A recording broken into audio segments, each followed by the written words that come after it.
فبشرناه بغلام حليم فلما بلغ معه السعي قال يا بني إني أرى في المنام أني أذبحك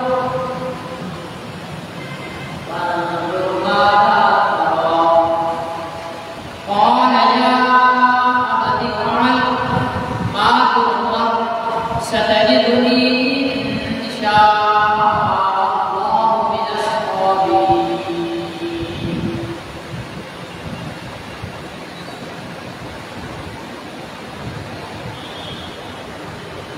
فلما أسلما وتله للجبين فناديناه أن يا إبراهيم قد صدقت الرؤيا إنا كذلك نجزي المحسنين وفديناه بذبح عظيم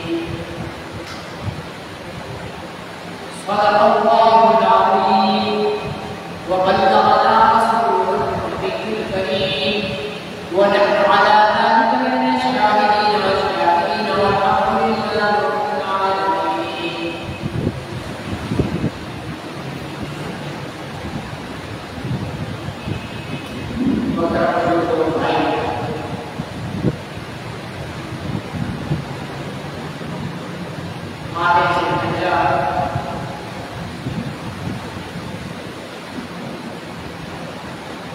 چودہ سو بیالیس کی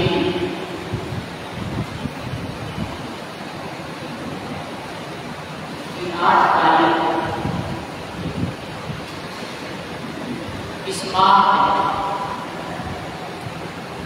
مسلمانوں نے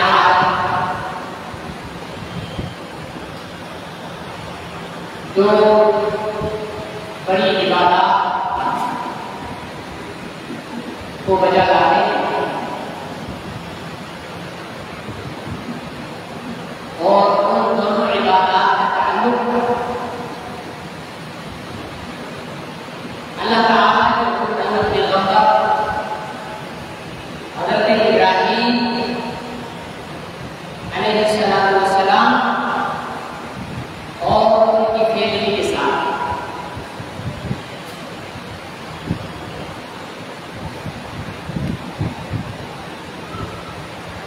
ان عبادات میں سے ایک عبادت وہ ہے جس کا تعلق ایک مخصوص علاقے کے ساتھ اور وہ عبادت وہیں پر ہوگی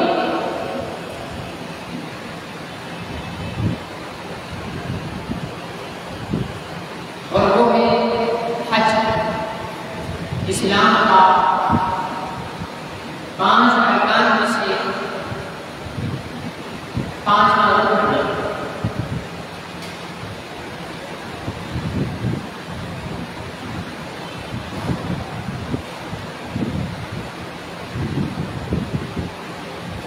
ایک عبادت ہوتی ہے جو بدنی ہے، جو انسان جسم کے ذریعے انسان اپنے بدن کے ذریعے ادا کرتا ہے، جیسے نماز. دوسری عبادت ہے جسے مالی عبادت ہے، جو زکوٰۃ کی شکل میں مالدار اپنے مال سے دلاتا ہے. حج وہ عبادت ہے جو مالی عبادت ہے اور بدنی عبادت ہے، جس کے اندر مال بھی خرچ ہوتا ہے اور انسان کی جان بھی لگتی ہے.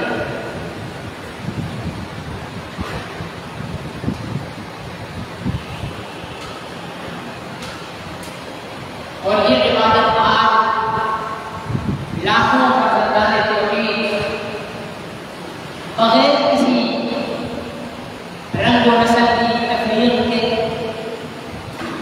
بغیر کسی فرقے کی تفریق کے،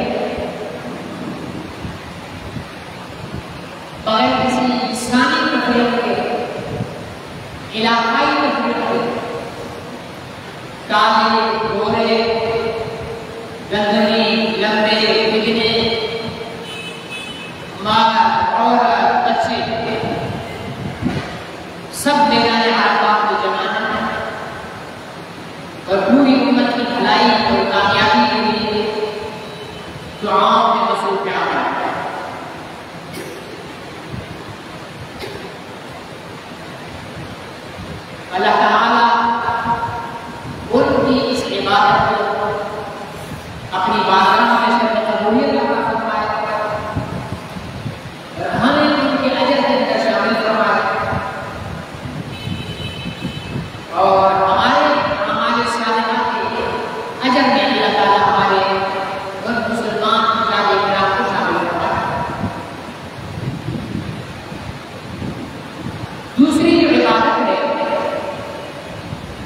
وہ ہے قربانی.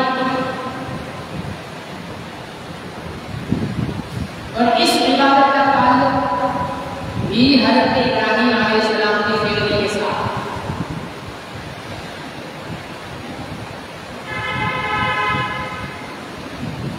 اور یہ حضرت ابراہیم علیہ السلام کا اللہ تعالیٰ نے بہت بڑا امتحان دیا. ابراہیم علیہ السلام نے خواب دیکھا کہ میں اپنے بیٹے اسماعیل کو ذبح کروں. آپ کا اور میرا خواب سچا بھی ہو سکتا ہے اور جھوٹا بھی ہو سکتا ہے.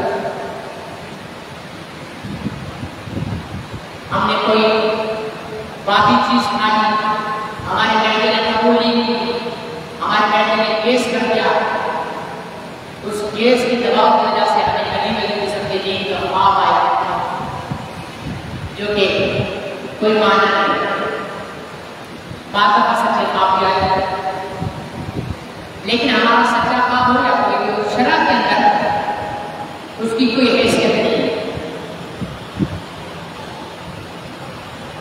لیکن نبیوں کا جو خواب ہوتا ہے, اللہ کے نبی کا جو خواب ہوتا ہے, وہ خواب وحی خدا نے ہوتا ہے.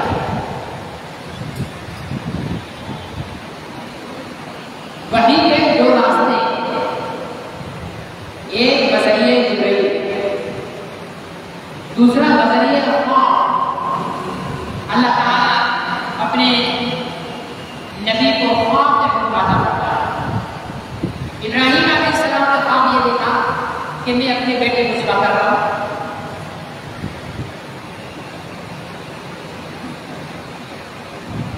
اچھا, حضرت ابراہیم علیہ السلام کو یہ بیٹا 80 سال کی عمر کے بعد ہوا.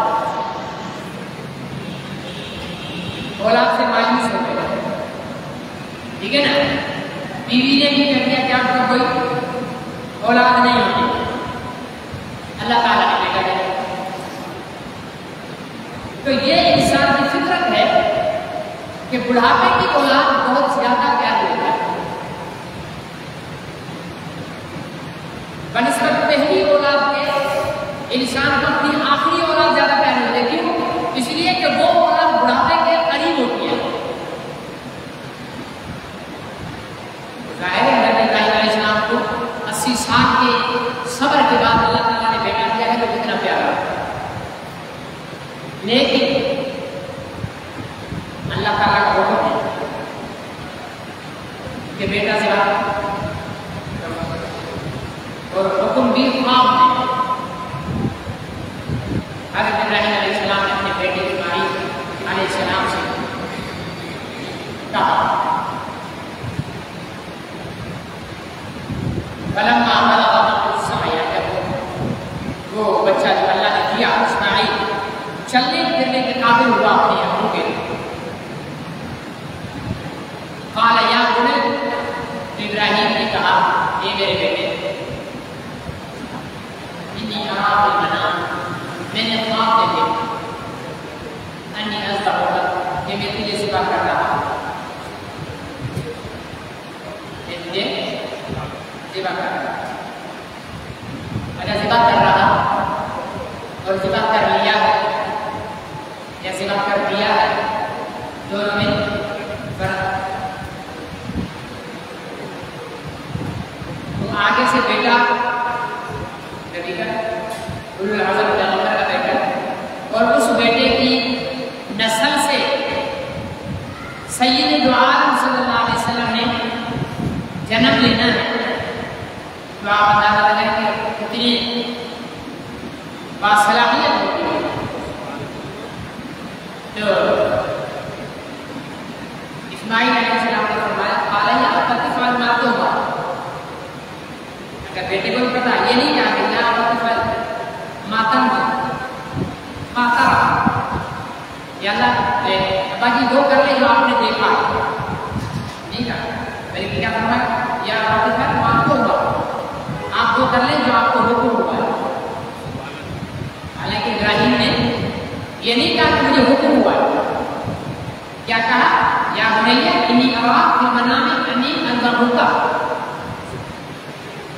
اے بیٹے میں نے خواب دیکھا ہے کہ میں تجھے ذبح کر رہا ہوں.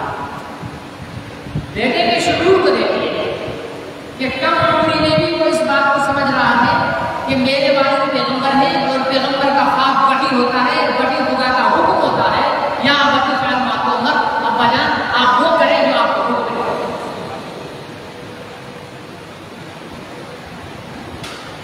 اس میں سوال یہ کہ ابراہیم علیہ السلام نے حضرت اسماعیل اپنے بیٹے سے کیوں پوچھا کہ اگر بیٹا ہاں کرے گا تو ذبح کر لوں گا، نہ کرے گا تو چھوڑ دوں گا؟ نہیں، ابراہیم علیہ السلام کو یقین تھا کہ میرا سعادت مند بیٹا اللہ کے حکم کو نہیں چاہے گا. یوں ہی اچانک پکڑ کر لے کر چھری چلائے گا تو اس کے ذہن میں آ سکتا ہے کہ ابا میرا دشمن ہے. لیکن جب اسے یہ پتا چلے گا کہ یہ اللہ کا حکم ہے تو وہ قربانی کے لیے، تو ابراہیم علیہ السلام نے حضرت اسماعیل سے صرف نیکی کے عمل میں بطور معاون ہونے کے ان سے یہ پوچھا فنظر ماذا ترى، اب دیکھ تیری کیا رائے. میں نے تو یہ دیکھا تو کیا فرمایا کہ یا بجان آپ وہ کر گزریے ماں کو اور جو آپ کو حکم ہوا.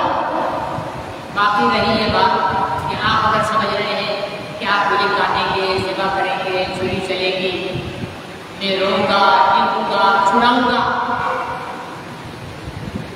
تو فرمایا کہ ستجدنی انشاءاللہ من الصابرین، انشاءاللہ آپ مجھے صبر کرنے والوں میں سے پائیں گے. بڑی قربانی اپنے آپ کو اللہ کے لیے ذبح کروانا، ٹھیک ہے نا، اپنے آپ کو اللہ کے لیے ذبح. اللہ معاف فرمائے اگر یہ انسان کا سوال اس وقت سے چل رہا ہوتا تو ہم کو پتہ نہیں کس کھاتے میں پڑے ہوئے. یہ بڑی دل دکھنے کی بات ہے کہ 80 سال کا بوڑھا باپ اپنے چھوٹے بچے کو اللہ کے حکم کے مطابق ذبح کرنے کے لیے، اور چھوٹا بچہ اپنے باپ کے ہاتھوں ذبح ہونے کے لیے تیار ہے. لیٹا لیا، چھری چلایا. یہ میں پہلے بھی بار عرض کر چکا ہوں کہ دنیا کے اندر جتنی بھی چیزیں ہیں ان کے اندر جو بھی اثر ہے،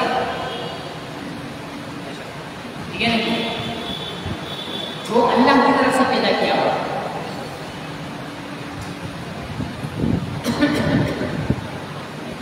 ہوا میں اڑانے کا، آگ میں جلانے کا، پانی میں ڈبونے کا، چھری سے کٹنے کا، یہ سارے کے سارے ان کے اندر یہ اثر کس نے پیدا کیا؟ وہ اللہ جب چاہے اثر. ابراہیم کو آگ میں پھینکا یا نار کو ڈبا کا مسئلہ ٹھنڈی ہو جائے، اب جلانے کی ضرورت نہیں. اللہ ابراہیم، صرف ابراہیم، رسی جل گئی، دھاگے جل گئے، ٹھیک ہے نا، صرف ابراہیم. مانا اسی چیز کو اسی وقت میں ایک کے لیے اثر کا حکم ہے، دوسرے کے لیے حکم نہیں ہے. دھاگوں کے لیے حکم ہے ان کو بھلے جلا دے، لیکن ابراہیم کو نہیں جلانا ہے. تو وہی آگ اسی وقت ابراہیم کے جسم پر بندے ہوئے رسوں کو جلاتی ہے اور ابراہیم کو نہیں جلاتی. یہ اللہ کا حکم ہے. وہی دریا موسیٰ اور اس کے لشکر کو پار کر دیتا ہے اور فرعون اور اس کے لشکر کو غرق کر دیتا ہے. یہ اللہ کا حکم. اسی اللہ نے ابراہیم کے ہاتھ میں پکڑی ہوئی چھری کو حکم دے دیا کہ تم نے کاٹنا نہیں. میں نے اپنے پیغمبر کے بچے کو کٹوانا تھوڑی ہے، میں تو اپنے پیغمبر کی شان ظاہر کرنا چاہتا ہوں کہ دیکھو میرے ایسے بھی بندے ہیں جو میرے نام پر اپنے بچے کی گردن پر چھری لے کر پڑے. فرشتوں نے کہا تھا نا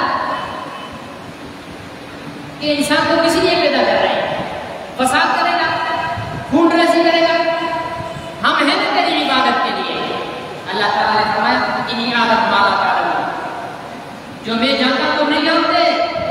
تم نہیں جانتے کہ آنے والے وقت میں ایک 80 سال کا بوڑھا چھری لے کر اپنے چھوٹے بچے کی گردن پر چھری چلا رہا ہوگا میری محبت میں. تم نہیں جانتے کہ ایک پیغمبر رسیوں میں جکڑا ہوا میری محبت میں آگ میں جانے کے لیے تیار ہو. تم نہیں جانتے کہ یار تو ان فرشتوں کو دکھایا دیکھو تم کہتے تھے فساد کرے گا دیکھو دیکھو میری محبت میں کیا کر رہا ہے. اپنے بیٹے کے گردن میں چھری چلا. جب چھری نہیں چلی تو بیٹے نے اسماعیل نے ابراہیم علیہ السلام سے کہا کہ ابا جان آپ نے مجھے سیدھا لٹایا ہوا ہے نا, آپ چھری چلاتے ہو میرے چہرے پہ آپ کی نظر پڑتی ہے تو شفقت پدری جوش مارتے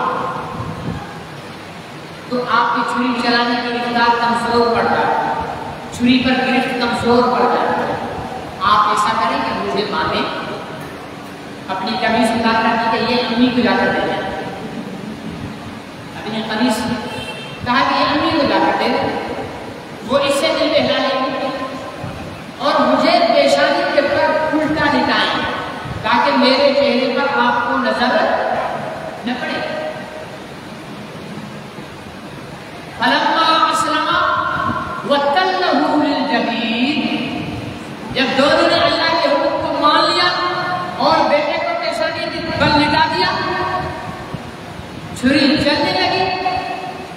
بنادیناہ یا ابراہیم, تو ہم نے پکارا اے ابراہیم قد صدقت الرؤیا, تو نے خواب سچا کر دکھایا. خواب کیا تھا کہ میں ذبح کر رہا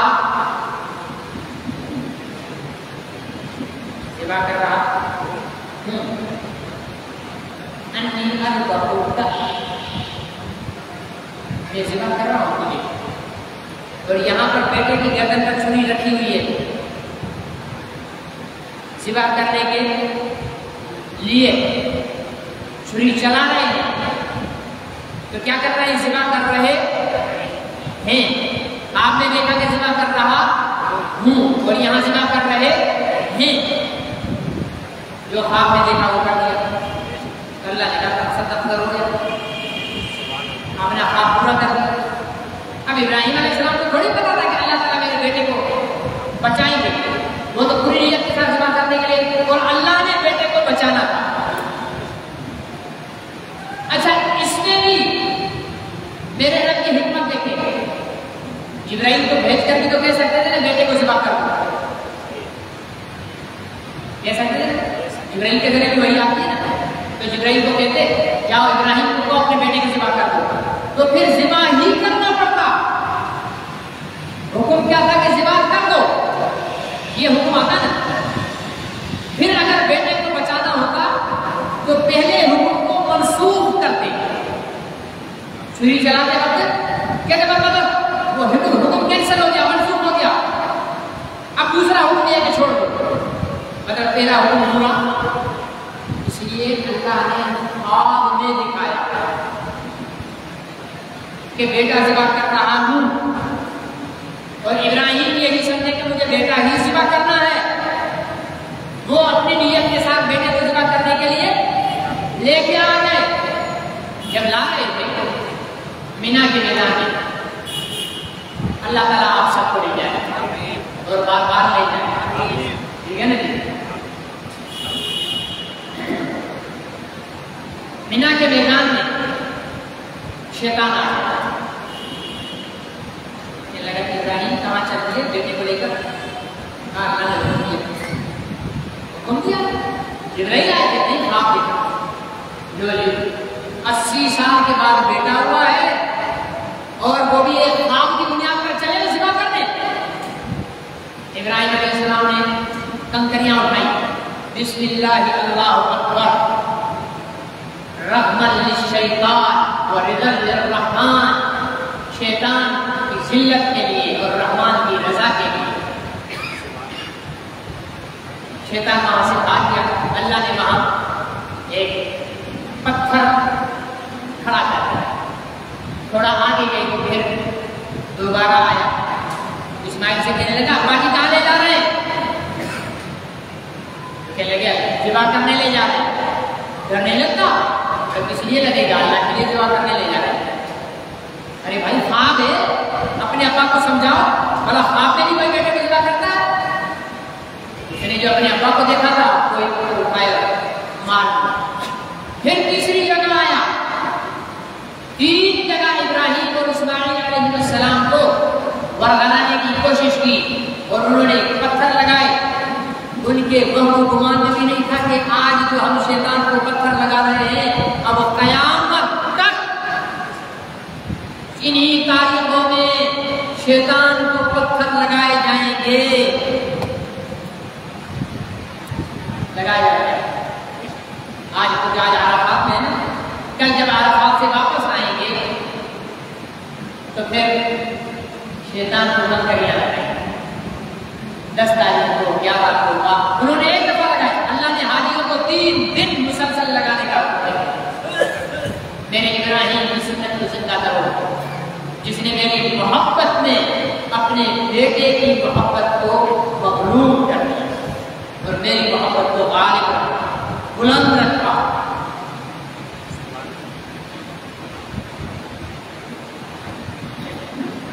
فَفَدَيْنَاهُ بِذِبْحٍ عَظِيمٍ۔ ابراہیم نے جب دیکھا کہ آواز آئی نا، نادینا یا ابراہیم تذکروا یا کذالک المحسنین، ابراہیم علیہ السلام نے دیکھا کہ جبرائیل جنت کا میگھا لے کر کھڑے تھے، ٹھیک ہے نہیں؟ کہا کہ یہ اپنے بیٹے کی لیے ذبح کرو۔ ابراہیم علیہ السلام نے ذبح کیا۔ اس میلے کے سینگ اب بھی بیت اللہ کے اندر، کعبۃ اللہ کے اندر رکھے ہوئے۔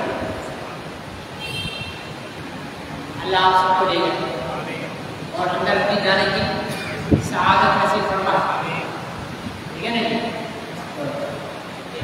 اندر جانا ایمان کے ساتھ تو سعادت ہے، لیکن بے ایمان اور بے غیرت آدمی کا وہاں جانا کوئی سعادت کی بات ہے؟ جیسے مشرف اپنے دور میں کہنا تھا کہ میں اتنی دفعہ کعبے کے اندر گیا، تو کعبے کے اندر اگر ریس میں چلا جائے تو کیا ہوتا؟ ابو جہل بھی کعبے کے اندر جاتا تھا، ابو لہب، بلکہ ابو جہل ابو لہب کو چابی بھی انہیں کے پاس ہوتی تھی، انتظام بھی ان کے پاس ہوتا تھا۔ کعبے کے اندر سے جانا کوئی کمال نہیں ہے، ایمان کا ہونا ضروری ہے۔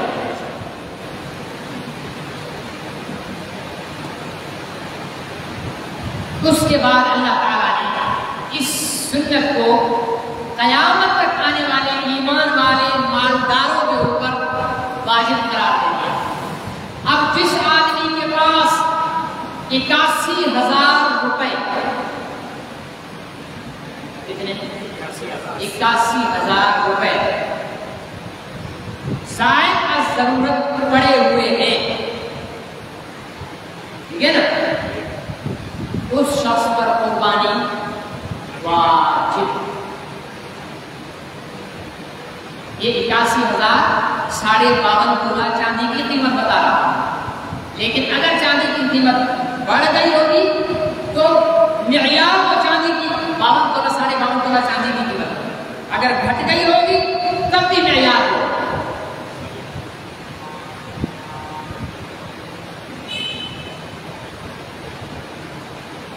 ابراہیم علیہ السلام کی قربانی، اس کا خلاصہ یہ ہے کہ اپنے دل، اپنی خواہش، اپنی چاہت کے آگے اللہ کی چاہت کو مقدم رکھنا ہے، بلند رکھنا ہے، ٹھیک ہے جی؟ لیکن اگر ہم اپنی چاہت کو اللہ کی چاہت پر بلند رکھتے ہیں تو قربانی کا کوئی فائدہ نہیں۔ ویسے عام دنوں میں بھی جانور ذبح کر کے بندہ کھاتا ہے، لَن يَنَالَ اللَّهُ لُحُومُهَا وَلَا دِمَاؤُهَا وَلَٰكِن يَنَالُهُ التَّقْوَىٰ۔ اللہ نے فرمایا کہ تمہارا گوشت، تمہارے جانوروں کا خون اللہ کو نہیں پہنچتا۔ اللہ کے ہاں کیا ہوتا ہے تمہارے لیے؟ وَلَٰكِن يَنَالُهُ التَّقْوَىٰ، اللہ کے ہاں تمہارا تقویٰ قبول ہوتا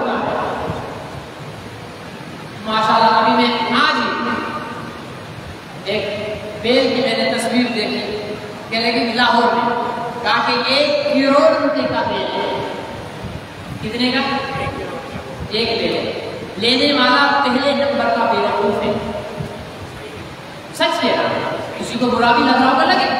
ہمارا بھائی مولوی جو ہے نا وہ ایمان کا چوکیدار ہے, اس کا کام ہے صحیح اور غلط کا عمل کرنا نہ کرنا تم لوگوں کا کام ہے, ہمارا کام بتانا ہے. پہلے نمبر کا بیوقوف ہے جس نے 1 کروڑ روپے کا بیل لے کر قربانی کرنے کی نیت کی ہے. ایک بیل کے اندر کتنے حصے ہوتے ہیں؟ 7.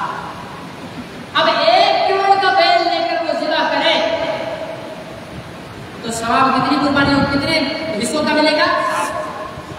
لیکن اگر وہ 1 کروڑ میں لاکھ کتنے پڑتے؟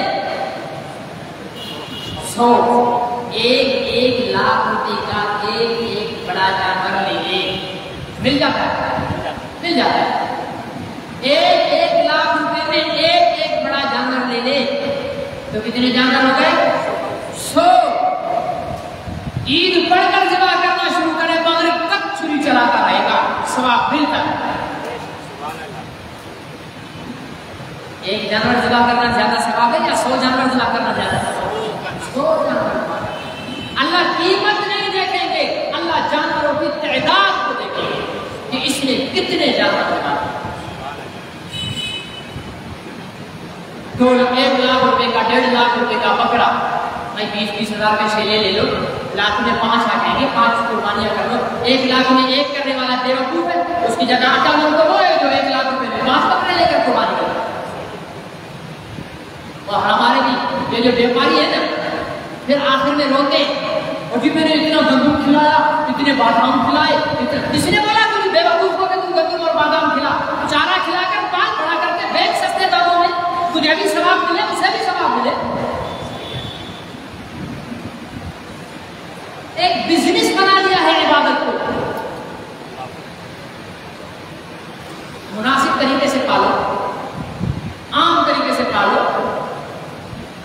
نہیں ہے ضروری کہ تم اس کو گندم, اس کو چنے, اس کو مکھن, ٹھیک ہے نہیں, اتنی چیزیں. کس نے بولا ہے کہ 5,000 کا شیلا لے کر اس پر 80,000 روپے خرچ کر کے 1 لاکھ کا بیچ کے 20,000 منافع کما؟ کس نے بولا تجھے؟ پہلے نمبر کا بیوقوف ہے.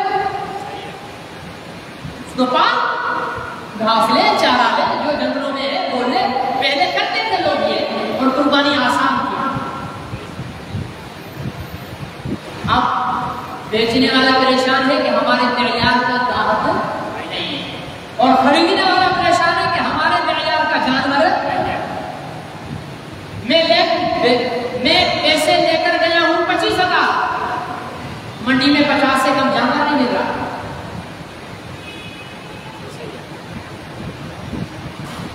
اپنی عبادتوں کو دنیا میں دنیا کمانے کا ذریعہ ہوتا ہے. اگر بیوپاری بھی اس نیت سے کہ یار یہ اللہ کے راستے میں قربانی کر رہا ہے, اگر رعایت کر کے بیچے گا تو اس بیچنے والے کو بیچنے پر بھی ثواب ملے گا. آج میں واقعہ پڑھ رہا تھا کسی کا کہ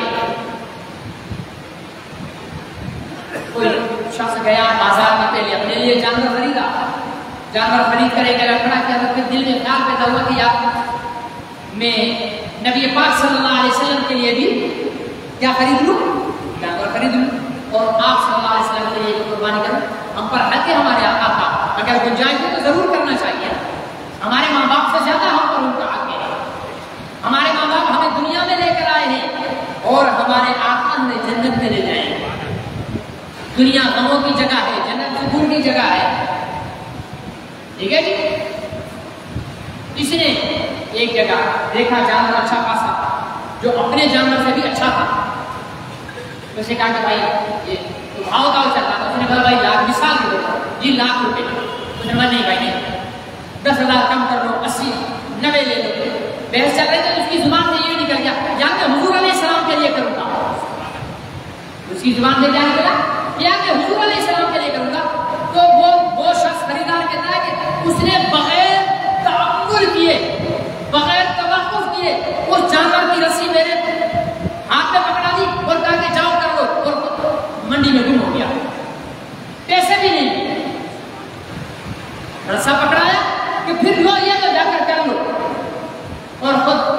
پیڑھی کے اندر گم ہو گیا. ایسے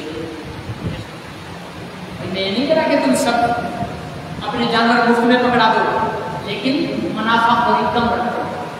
آج مسلمان ذلیل کیوں ہے؟ آج مسلمان پریشان حال کیوں ہے؟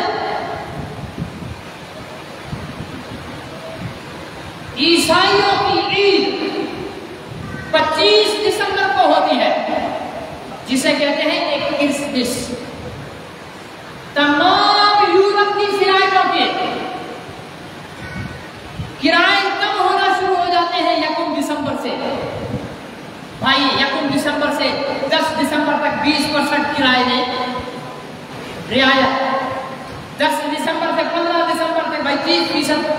آپ حیران ہوں گے، یہ میں ہوائی بات نہیں کر رہا، یورپ کے ریکارڈ میں موجود ہے یورپی ممالک کے، کہ کچھ ایسے بھی عیسائی پروازوں کے مالک، جہازوں کے مالک ہیں جو لندن سے، نیو یارک سے، جرمنی سے، دنیا کے کئی خطوں سے ویٹیکن سٹی کے لیے مفت پروازیں چلاتے ہیں کہ ہمارا غریب عیسائی ویٹیکن سٹی پہنچ کر اوک ڈال پال کی زیارت بھی کرے اور اپنی سالانہ عید بھی منائے.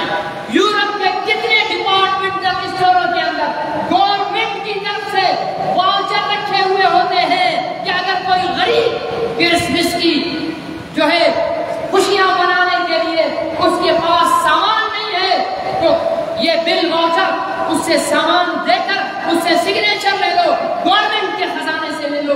وہاں کے مخیر لوگ اپنے غریبوں کو اپنی عید میں شامل کرتے ہیں. مسلمانوں بڑے درد دل کے ساتھ کہنا پڑتا ہے، جھکی نظروں کے ساتھ کہنا پڑتا ہے، شرمساری کے ساتھ کہنا پڑتا ہے کہ جب رمضان کا چاند نظر آتا ہے تو ہمارے فروٹ مہنگے ہو جاتے ہیں، ہماری کھانے پینے کی اشیاء مہنگی ہو جاتی ہیں. جب رمضان کا عمرہ آتا ہے تو ہماری فلیٹوں کے کرائے مہنگے ہو جاتے ہیں. جب حج کا سیزن آتا ہے تو ہمارے احرام مہنگے ہو جاتے ہیں. ہم کس طرف جا رہے ہیں؟ کہاں جا رہے ہیں؟ تم تو رحمت للعالمین کے امتی ہو، تم تو لوگوں کے درد بانٹنے والے کے امتی ہو، تم تو دوسروں کے دردوں کو اپنے سینے میں سما دینے والے کے امتی ہو، تم تو کچرا پھینکنے والے کی عیادت کرنے والے کے امتی ہو، تم تو پتھر برسانے والوں کو دعائیں دینے والوں کے امتی ہو. اے رحمت للعالمین کی امت، تم دنیا کی لوٹ و خسوٹ میں کیوں اندھے ہو گئے ہو؟ تم دنیا کی محبت میں کیوں اندھے ہو گئے ہو؟ کتنا بھی کما لو، کتنا بھی جمع کر لو، کب تک کام آئے گا؟ پوچھو ان جاگیروں کو، پوچھو ان زمینوں کو، کتنے مالک ان کے آئے اور چلے گئے. بڑے بڑے بنگلوں کو جا کر دیکھو، اسلام آباد میں بنے ہوئے بنگلوں کو دیکھو، مری میں بنے ہوئے بنگلوں کو دیکھو، کراچی کے ڈیفینس میں بنگلے بنے ہوئے کو دیکھو. پوچھو تو ان کے در و دیوار سے کہ میاں تمہیں بنایا کس نے تھا؟ جس نے بنایا تھا وہ رہا کتنا تھا تمہارے اندر؟ کتنے ایسے بنگلے ہوں گے، کتنی ایسی پراپرٹی ہوگی جس نے بنائی، جس نے جمع کی، اسے کھوٹی کوڑی بھی نصیب نہیں ہوئی. بعد میں آنے والی نسل نے اس دولت پر عیاشی کی، اس دولت پر بدماشی کی اور گناہ اس کو کمانے والے کو قبر میں ملتا رہا. یہ دنیا مچھر کا پر ہے، یہ دنیا گندگی کا ڈھیر ہے، یہ دنیا سفر ہے ختم ہو جانے والا. اصل زندگی آخرت کی ہے. اے امت محمد، تمہاری اصل زندگی آخرت کی ہے. اے امت محمد، تمہاری نہ ختم ہونے والی زندگی آخرت کی ہے.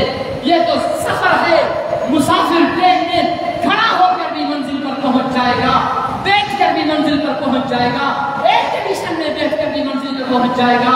لیکن منزل پہ اگر اسے گھر میسر نہ ہوا، منزل پہ اسے بستر میسر نہ ہوا، منزل پہ اسے پانی میسر نہ ہوا، منزل پہ اسے کھانا میسر نہ ہوا، تو پورے سفر میں پیٹ بھر کر کھانا اس کے کسی کام کا نہیں.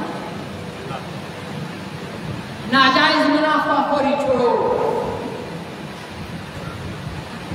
اللہ کے لیے قربانیاں کرو. ہمارے ہاں تو اب ماشاءاللہ ہماری قوم بہت ترقی یافتہ ہوتی ہے. قربانیوں کے جانور کا کیک واک ہوتا ہے. قربانیوں کے جانور کے حسن کے مقابلے ہوتے ہیں.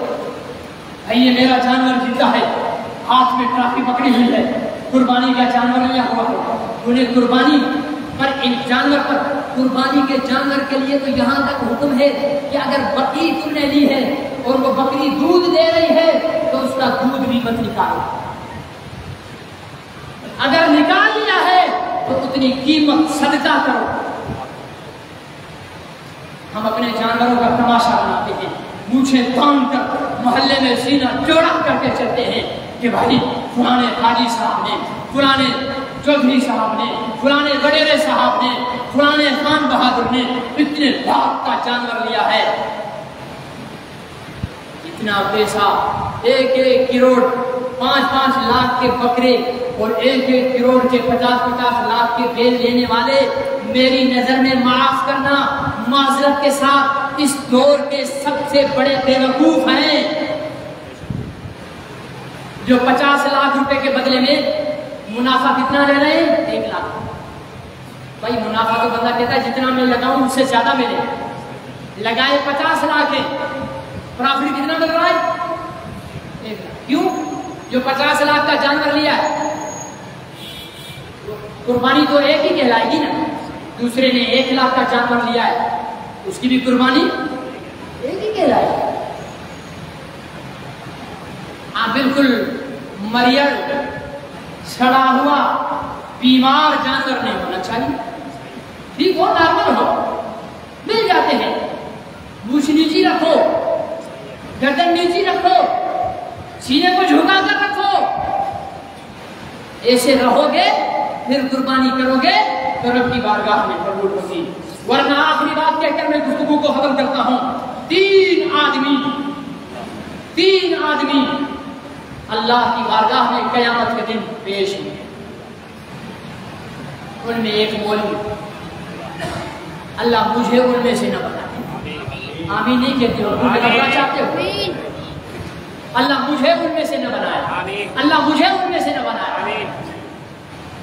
فرمایا کہ حدیث ہے، مولوی مالدار سخی مجاہد شہید، پہلے مولوی کو لایا گیا، ہاں جی مولوی صاحب کیا کیا؟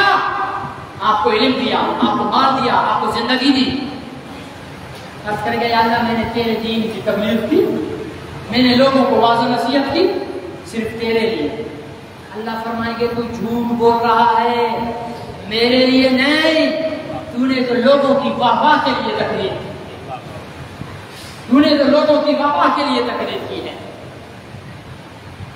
اس لیے لوگوں نے تیری تقریر پہ واہ واہ کر دی، تیری تقریر پہ واہ واہ کر دی، اب میں تجھے کچھ نہیں دوں گا، حکم ہوگا اس مولوی کو منہ کے بل گھسیٹ کر جہنم میں ڈال۔ سخی کیا کیا؟ یا اللہ میں نے لوگوں میں تیرے لیے مال تقسیم کیا، غریبوں کی مدد کی تیرے لیے، فقیروں کی جھولیاں بھری تیرے لیے۔ اللہ فرمائیں گے تیرے لیے کی رٹ مت لگا، تو جھوٹ بولتا ہے، تو نے تو مال اس لیے خرچ کیا تھا تاکہ لوگ بولے کہ واہ بھائی واہ چودھری صاحب تو بڑے سخی ہیں، واہ بھائی واہ حاجی صاحب تو بڑے سخی ہیں، لوگوں کی واہ واہ کے لیے تو نے کیا، تجھے لوگوں نے واہ واہ کر دی، تیرے عمل کا صلہ تجھے دنیا میں مل گیا، یہاں تجھے کوئی صلہ نہیں ملے گا، حکم ہوگا منہ کے بل گھسیٹ کر اس کو بھی جہنم میں ڈال۔ آخر میں کون بچا؟ شہید۔ حکم ہوگا اس کو لاؤ، پوچھا جائے گا کیا کیا تو نے؟ یا اللہ میں نے تیرے راستے میں جہاد کیا، میں نے کافروں کو قتل کیا، میں جنگ لڑتا رہا، آخر میں خود قتل ہو گیا تیرے لیے۔ اللہ فرمائیں گے جھوٹ بول رہا ہے، تو میرے لیے نہیں لڑا، تو کافروں سے اس لیے لڑا تاکہ لوگ تجھے کہیں کہ واہ بھائی واہ بڑا دلیر ہے، بڑا بہادر ہے، کتنا بہادر ہے، کتنا جرنیل ہے، لوگوں نے تیری واہ واہ کر لی، تجھے تیری نیت کا صلہ دنیا میں مل چکا، یہاں تیرے لیے کوئی صلہ نہیں، حکم ہوگا منہ کے بل گھسیٹو اور جہنم میں ڈالو۔ اخلاص نہیں تو مولوی جہنم میں، اخلاص نہیں تو سخی جہنم میں، اخلاص نہیں تو شہید جہنم میں۔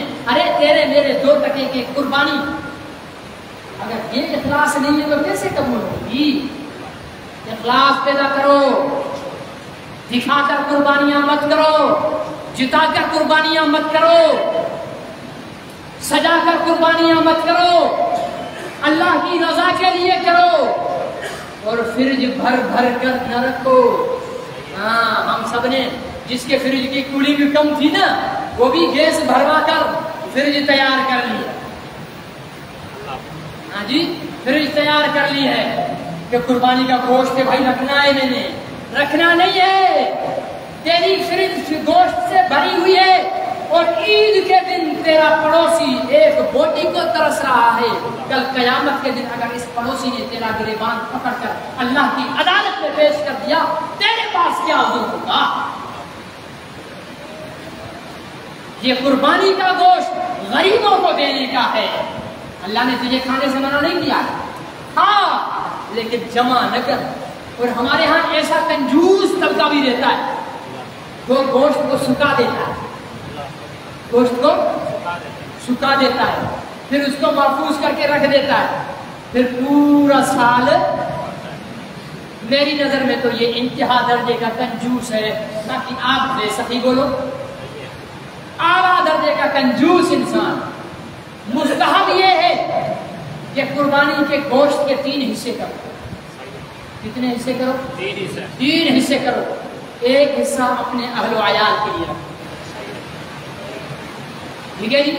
ایک حصہ اپنے دوست یاروں کے لیے رکھو، دوستی بھی تو نبھانی ہے نا بھائی، اور اسلام نے دوستی نبھانے سے منع نہیں کیا۔ اور ایک حصہ غریبوں، مسکینوں، محتاجوں کے لیے رکھو۔ ہم دوستوں کو یاد کر لیتے ہیں لیکن مسکینوں کو یاد نہیں، ٹھیک ہے نا؟ ہم نعت اونچی رکھنے کے لیے نوابوں، وڈیروں، جاگیرداروں کے پاس بہترین پیکنگ میں گوشت بھیج دیتے ہیں کہ یہ فلانے وڈیرے سائیں کے لیے تحفہ، یہ فلانے خان بہادر کے لیے تحفہ، یہ فلانے اس کے لیے تحفہ۔ اور کسی غریب کو دینا بھی ہوگا، 4 ہڈیاں اس میں رکھیں گے، 5 چھیچڑے اس میں ڈالیں گے، ایک نام کی کوئی آدھے انچ کی بوٹی ڈالیں گے، اور لفافے میں ڈال کر پھر افطار کر یہ لے بڑا۔ میرا رب بڑا بے نیاز ہے، یہ نہیں چھوڑ دیتا ہے۔ اگر میرے جیسے نالائق کے ہاتھ میں اختیار ہوتا نا، یہ تھیلی اٹھا کر تیرے منہ پہ مارتا۔ غریب کی غربت کا مذاق اڑاتے ہو، یہ بھوکے، یہ ننگے، یہ کل قیامت کے دن ہمارے اور جنت کے راستے کی رکاوٹ نہ بن جائیں، ہماری نمازیں دھری کی دھری نہ رہ جائیں، ہمارے تہجد بیکار نہ ہو جائیں۔ میری بیٹی پہنے عید پہ نیا جوڑا، اور میری دیوار کے پرلی طرف رہنے والے میرے غریب مسلمان کی بہن بچی کو پہننے کے لیے دھلا ہوا کپڑا بھی میسر نہ ہو، میرے بچے کھائیں جی بھر کر گوشت، اور میری گلی میں رہنے والے کسی مزدور، گاڑی چلانے والے، موچی، مسکین، محتاج کے بچے پورا دن دروازے کی طرف دیکھتے ہوں کہ شاید اب کسی پڑوسی کو حیا آ جائے، شاید کسی پڑوسی کو غیرت آ جائے، شاید کسی کو پڑوسی کی غیرت آ جائے۔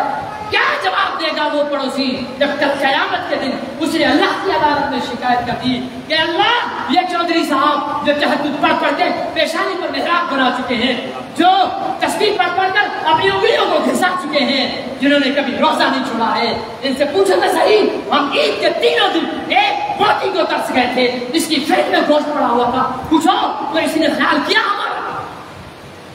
کیا جواب ہے؟ کوئی جواب؟ میرے بھائیوں، میرے دوستوں، میرے بزرگوں، قربانیاں آتی رہیں گی، جاتی رہیں گی، لیکن قربانی کو اپنے لیے اجر کا ذریعہ بنانا چاہتے ہو تو اپنی قربانیوں میں غریبوں کو شامل کرو، اپنی قربانیوں میں محتاجوں کو شامل کرو، اللہ کے لیے قربانی کرو۔ حضور علیہ السلام نے فرمایا کہ گردن پر جب چھری چلتی ہے تو زمین سے گردن کتنی فٹ اونچی ہوتی ہے؟ 5-10 فٹ ہوتی ہے اونچی، چند انچ۔ آپ نے فرمایا کہ جب چھری چلی اس سے خون نکلا، خون گردن سے زمین پر پہنچنے میں 2 گھنٹے لگ جاتے، چند لمحے۔ میرے آقا صلی اللہ علیہ وسلم نے فرمایا قربانی کرنے والوں خوش ہو جاؤ۔ میرے نبی نے فرمایا گردن پر چھری چلنے کے بعد خون نکل کر زمین پر بعد میں گرتا ہے، قربانی کرنے والے کے اللہ گناہ پہلے معاف کرتا ہے، پر شرط اخلاص ہے۔ شرط کیا ہے؟ اخلاص ہے۔ اور اخلاص کی پہلی نشانی یہ ہے قربانی میں کہ قربانی کو نبی کی سنت کے طریقے کے مطابق ہے، اس میں غریبوں کو یاد رکھیں، مسکینوں محتاجوں کو یاد رکھیں۔ اللہ مجھے اور آپ کو عمل کی توفیق نصیب فرمائے۔ جو قربانی کر رہے ہیں پوری دنیا میں جہاں جہاں، اللہ ان کی سب کی قربانیوں کو قبول فرمائے، اور جن حضرات کو نیت ہے، مال نہیں ہے، اللہ ان کی نیت پر انہیں اجر عطا فرمائے گا۔ اللہ عمل کی